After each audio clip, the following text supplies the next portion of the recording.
Näiteks EKRE kritiseeris siin eelarve menetlust, eriti katuseid ja läbipaistmatust, aga samal ajal ühe koalitsioonierakonna hõlmal iseendale katuseraha välja ajades, nii nagu me teame eelmise aasta mingisugust väljaajamist ei olnud, see on vale.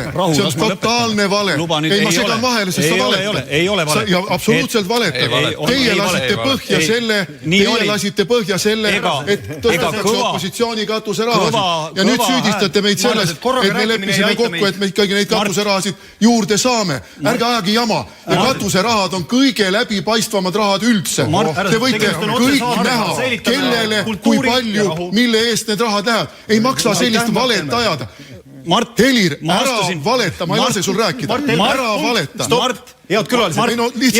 Inimene valetab päise päeva ajal. Võtame kirjad maha ja lõpetame laused ära ja räägime ühe kaupa. Ma olen nüüd veel rohkem veendunud, et mul on õigus, sest nii valusa konna silma peale mingit valusat, ma lihtsalt ei talu seda, kui inimene valetama hakkab.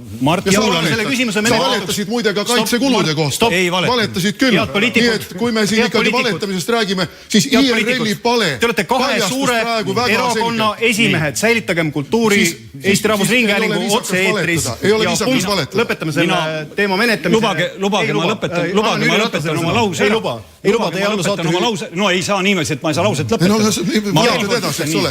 Et vastab tõele just nimelt katuseraha võib olla läbipaistev, sa võid seda hinnata nii, aga katuseraha sa kritiseerisid kui sellist üldse ja samal ajal kasutas EKRE võimalust koalitsioonierakonna hõlma all katuseraha saada. Kule teadmist, sina, Seeder ja IRL võtate ainult tühje poose, nii nagu praegugi nende aktsiisidega ja tegelikult ei tee mitte midagi. Tegelikult lasete saba jalgade vahel lõpuks jalga. Härra Helme, nii, paneme punkti. Jüri Ratas rahustab nüüd natukene maha.